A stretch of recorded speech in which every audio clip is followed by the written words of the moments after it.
my name is Ekaterina. This is BRICS Camp. And tell me, what is your name? This is Harshita from India, and I'm excited to be here. Okay, this is your first time in Russia? Yes, this is my very first time. Rather, it's my first solo international trip. Great. Yes. How it was? It was amazing. It was like 18 hours of journey altogether. 18 yes. hours. Oh my God. Still not tired. Great. So you came yesterday. Yes. And please, first impression. First impression was wow. We had to travel all over from the airport of Ульяновск to, I think, 1 hour of journey till the eco hotel, but it was worth it. I was so hungry, but I forgot my hunger once I looked at the ambience.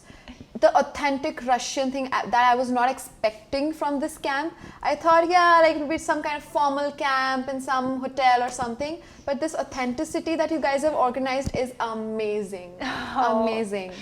Great. So, and your story with BRICS. This is your first time in BRICS camp. Yeah. Your first time in Russia. Do you have any expectations?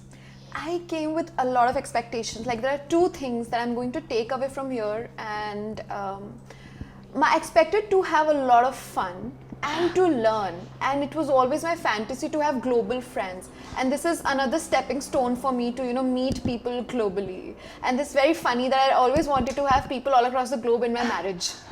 Whenever I would get married, I want people all across the globe there. Okay, we will come. Exactly. So my expectation is to have a lot of fun, make friends, and learn a lot. Great. So the topic of BRICS camp this year is media. Yeah. So how is your life connected with media? Media, actually, I am assistant professor in political science and IR. Wow. However, at the same time, I'm not exactly associated with media, but I do a lot of anchoring and comparing, and I've been moderator. So there's Indian Literary Society all over, so I'm one of the moderators there. Then we have a lot of literature camps that are happening in our country. So yeah, I moderate and anchor the events. So this is my job. So I'm in front of the camera, not behind it. Yes, right, actually. So how do you think, what is the main role of media in 21st century? My research, I have written a research paper on the same topic that you just asked me. And I'm going to do my PhD on the same topic. Propaganda warfare. There's something called propaganda warfare. Okay. And it's the fourth type of warfare after the nuclear war.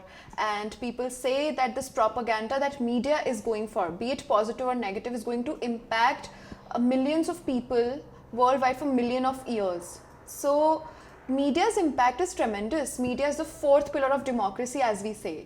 There's a reason why. Because it can influence one's mindset, one's behavior, one's everything. All of us are influenced with media.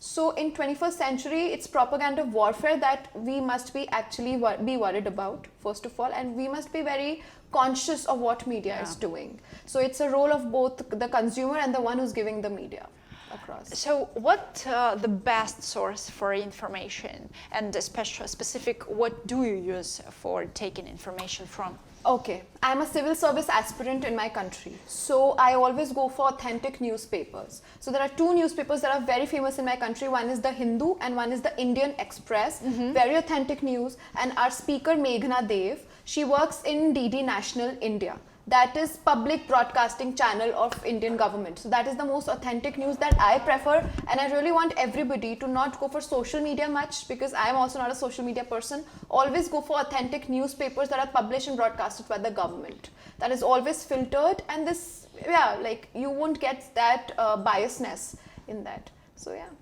Okay, great. And the last question for today, probably I will ask you also many questions, but at the same time. So we talked about expectations, and at the same time, how do you see in the future the BRICS media? Okay, so first of all, I believe in BRICS. I'm somebody who's a great supporter of this regional organization. I think they came across in 2010 when South Africa was added finally. BRICS has the capacity to counter the hegemony and unilateral world system that we see today. And you know what I'm talking about, the Western biasness or the Western monopoly we have in the world today. BRICS, these 5 countries have the potential, because these are upcoming economies. They have the potential to take this world forward economically, socially, culturally, politically. So I believe in that. And we as youth must pitch this BRICS importance in our communities and in our countries. So BRICS has humongous potential to go forward. We can grow together, and my life mantra is let us all grow together, and this is what BRICS stand for. So these 5 countries must forget the geopolitical problems that they have personally. Like you might know, like India, China, maybe Brazil and South Africa, they have internal tremendous problems. Forget that. Focus upon BRICS media, on the importance of BRICS as an association, and yeah, the soft power of media is very important. Okay, thank you so much for the interview. Thank you for interviewing me.